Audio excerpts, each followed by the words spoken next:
Oi, pessoal. Eu me chamo Grace Kellen Miranda Cerqueira, faço parte do PET de Filosofia da Universidade Federal da Bahia e hoje eu vou conversar um pouco com vocês sobre o racionalismo e o empirismo, que é aí um tema que vai estar presente nas questões do Enem, provavelmente, que dizem respeito à filosofia.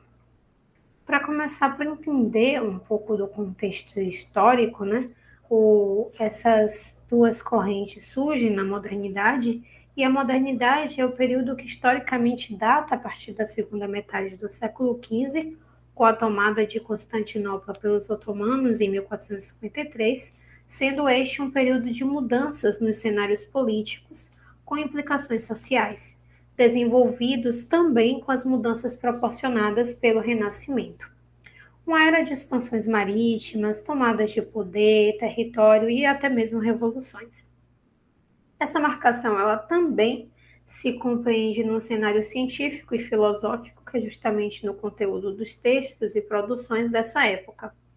Sendo assim, novos paradigmas surgem e são desvencilhados de alguns outros, né, que são tomados como ultrapassados.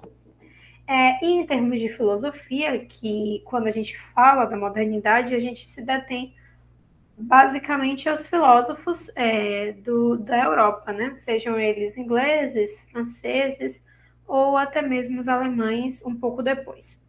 Uma boa parte destes está alinhada às revoluções científicas e aos debates políticos sociais introduzidos pelas revoluções e principalmente pelo iluminismo. Então, aqui a gente vai se deter a essas duas correntes de pensamento que atravessam esses autores, que é o racionalismo e o empirismo. Para começar, Descartes pode ser o autor mais reconhecido dentro do racionalismo, e compreender algumas de suas ideias é também entender a corrente de pensamento que denominamos por racionalismo, já que, de certa forma, ele acaba por ser uma espécie de precursor dessa corrente. E ele toma uma revisão do método, né, o método pelo qual aprendemos as coisas, e justamente a dúvida cartesiana, ou dúvida hiperbólica, que é uma espécie de dúvida exagerada que se apresenta tanto no discurso do método como nas meditações, que consiste numa espécie de questionamento em que a menor dúvida que você tem a respeito de algo faz com que essa crença caia por terra, que você não tenha segurança nela. E para isso, ele então elabora 3 passos para facilitar a situação e a gente já vai chegar a falar desse ponto. Então, no desenvolvimento das ciências, como na astronomia de Galileu Galilei ou nas leis de Newton, alguns paradigmas a respeito da forma como se compreende o mundo são postos à prova. E na época dos escolásticos, que é justamente o período medieval antecedendo a modernidade, a física era predominantemente aristotélica, e se antes então a gente falava de ato de potência, substância e atributo, agora, a partir da modernidade, esses elementos são elaborados com a introdução dos avanços científicos.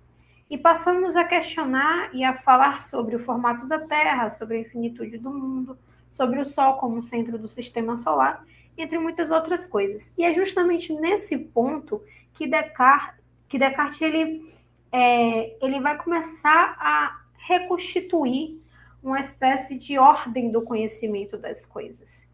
Ele vai começar a perguntar o que somos capazes de conhecer, qual a origem do nosso conhecimento e quais os critérios para saber a verdade do que sabemos.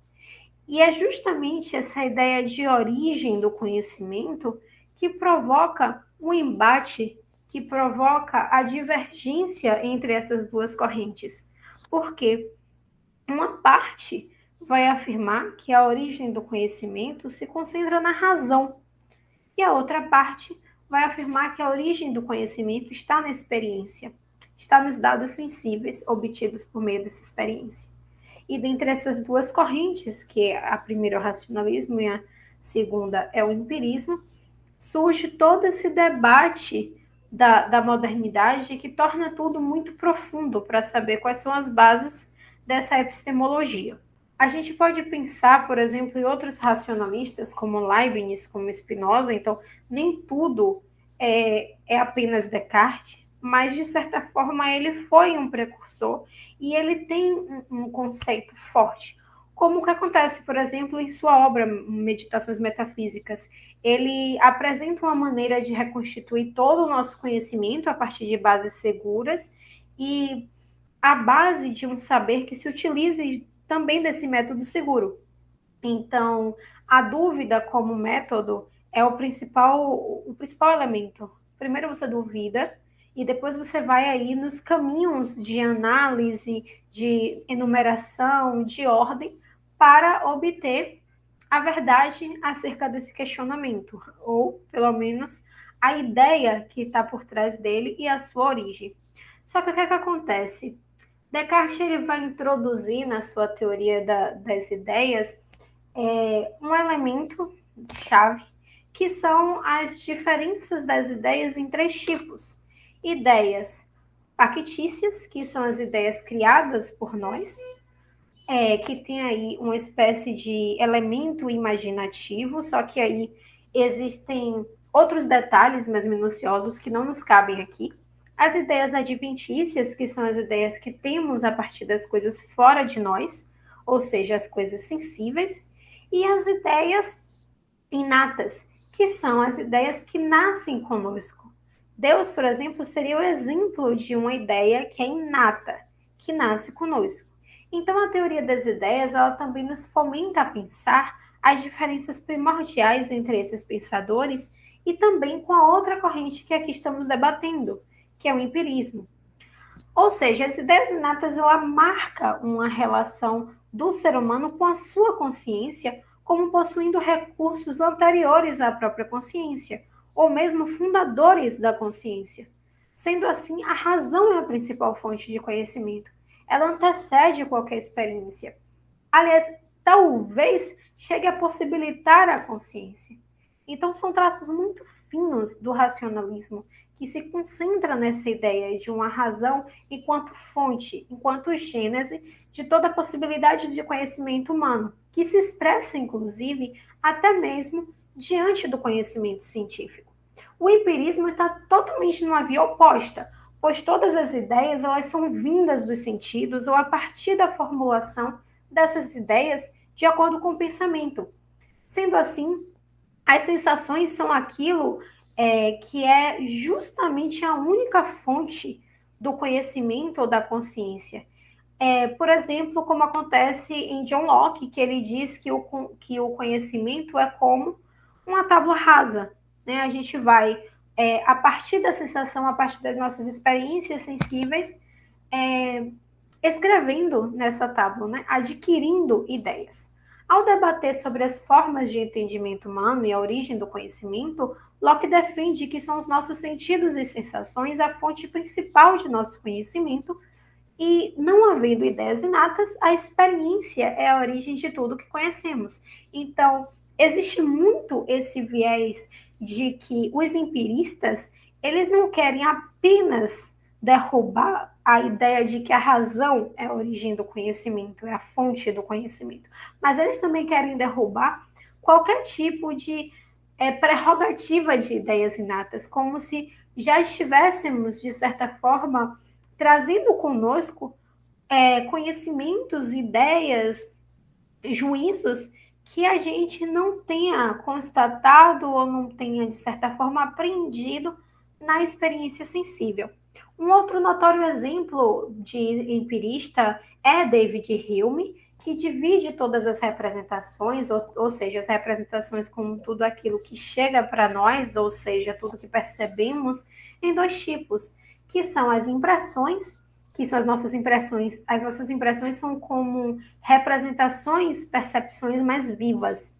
É aquilo que aprendemos sensivelmente agora, como quando vocês me olham na tela e há em vocês uma impressão desse computador que está passando a imagem de um vídeo e você apreende isso e forma disso uma ideia. Que é justamente o segundo tipo, que são percepções fracas, algo que a mente lida com ela mesma, são cópias pálidas daquilo que vem dos nossos sentidos. Essas cópias elas podem ser construídas e adicionadas a outras, ou mesmo a certos pensamentos, a certas reflexões. Por exemplo, vemos uma casa, temos a sua impressão, pensamos nela e possuímos uma ideia daquela casa. Se juntamos a ideia da casa com a nossa capacidade mental de aumentar as coisas, teremos, por exemplo, a ideia de uma casa grande. Nem que para isso a gente tenha que constatar a impressão de uma casa grande. E aí você tem principalmente a atuação da imaginação, só que, de novo, com uma certa limitação, uma certa necessidade de conceitos mais finos que não nos cabem aqui.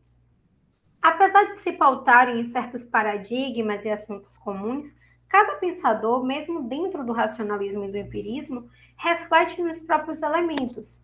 Temos Spinoza, Francis Bacon, Locke, Berkeley, além dos outros que a gente já citou, né, ao longo desse vídeo. E esses debates, como o da separação entre o corpo e a mente, que também se apresentam na modernidade, eram muito importantes para lidar com o fato de que as pessoas são mortais ou quais as possibilidades de uma existência de uma alma separada do corpo, entre outros elementos aí que vão se apresentar ao longo do século da modernidade. Então, se você vai fazer Enem, é muito importante você estar ligado nessas questões do racionalismo e do empirismo, não tão atrelado aos filósofos em questão. Exceto, por exemplo, se você estiver falando de Descartes, você sabe que vai ter lá ideias inatas.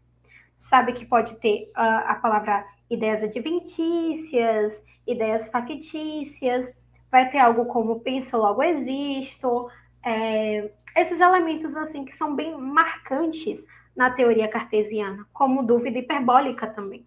Se você estiver falando, por exemplo, de David Hume, aí vocês vão notar coisas como impressões sensíveis, experiência, representações sensíveis, essas coisas. Mas, muitas vezes, racionalismo e empirismo vão aparecer sem a necessidade de filósofos para contextualizar. Então, pode aparecer dentro de um texto, dentro de uma poesia, e cabe a você, na hora que lê a questão e a pergunta, identificar se aquilo ali está querendo dizer que a origem do conhecimento é na razão ou se é a partir da experiência sensível que você obtém esse tipo de conhecimento. E é justamente isso que vai fazer a diferença crucial entre um e outro. Agora nós vamos dar uma olhada, por exemplo, em algumas questões do Enem, como a questão 25 de 2012, que diz o seguinte: para Platão, o que havia de verdadeiro em Parmênides era que o objeto de conhecimento é um objeto de razão e não de sensação. E era preciso estabelecer uma relação entre objeto racional e objeto sensível ou material, que privilegiasse o primeiro em detrimento do segundo. Lenta, mas irresistivelmente, a doutrina das ideias formava-se em sua mente. E aí vem a pergunta. O texto faz referência à relação entre razão e sensação, um aspecto essencial da doutrina das ideias de Platão. De acordo com o texto, como Platão se situa diante dessa relação? Alternativa A.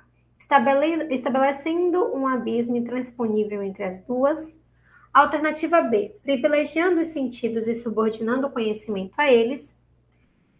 Alternativa C. Atendo-se à posição de Parmênides de que a razão e sensação são inseparáveis. Alternativa D. Afirmando que a razão é capaz de gerar conhecimento, mas a sensação não. E a alternativa E. Rejeitando a posição de Parmênides de que a sensação é superior à razão. Então, observem que logo no início ele fala era que o objeto de conhecimento é um objeto da razão e não da sensação. Então, só tem como ser a alternativa D, que fala afirmando que a razão é capaz de gerar conhecimento, mas a sensação não. Está lá, no início do texto, de forma clara. E, obviamente, isso tem uma relação racionalista. É como que já desde Platão houvessem traços da teoria das ideias que vão ser aprofundadas e fundamentadas de uma melhor maneira no período da modernidade, quando essas questões entram em voga com ainda mais força. Outra questão, por exemplo, que a gente pode ver aqui é a questão 30, que diz o seguinte: no texto 1, experimentei algumas vezes que os sentidos eram enganosos, e é de prudência nunca se fiar inteiramente em que já nos enganou uma vez. Observem, dúvida hiperbólica, tá? Dúvida cartesiana. Se você não pode acreditar 100% em alguma coisa, se em algum momento aquilo pode te enganar, se aquilo pode te deixar em dúvida, cai por terra a crença, tá? Não é uma crença totalmente confiável. E aí você tem que estabelecer as bases do seu conhecimento para se voltar a uma certa análise dessa crença. E o texto 2 que diz: sempre que alimentarmos alguma suspeita de que uma ideia esteja sendo empregada sem nenhum significado, precisaremos apenas indagar: de que impressão deriva essa suposta ideia? E se for impossível atribuir-lhe qualquer impressão sensorial, isso servirá para confirmar nossa suspeita. Observem que isso é um trecho de um texto de Hume, que é um empirista. Então, já são coisas que é necessário se atentar quando você estiver lendo um texto em que seja de um filósofo, porque sabendo que o filósofo é do racionalismo, do empirismo, já te dá uma boa base de como resolver a questão. E aí vamos à pergunta: nos textos, ambos os autores se posicionam sobre a natureza do conhecimento humano. A comparação dos excertos permite assumir que Descartes e Hume a. defendem os sentidos como critério originário para considerar um conhecimento legítimo. Observem, Descartes é racionalista. E uma coisa que eu disse para vocês foi que a origem do conhecimento para Descartes está na razão.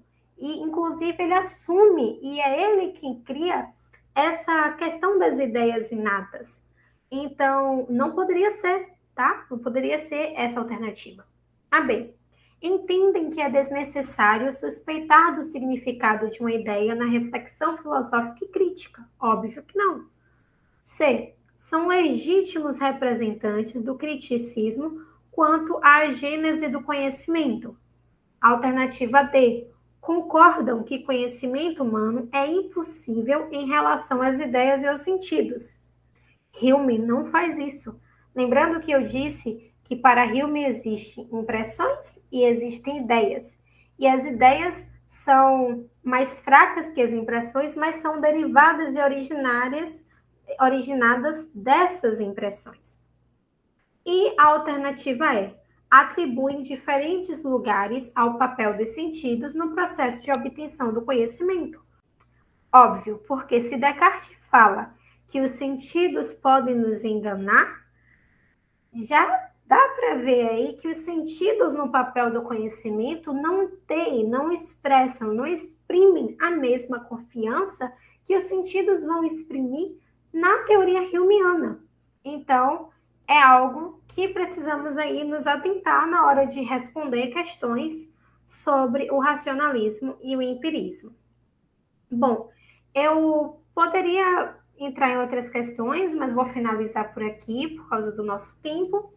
Desejo a vocês uma boa prova, atenção, cuidado, e é isso aí, sucesso na caminhada de vocês. Até mais.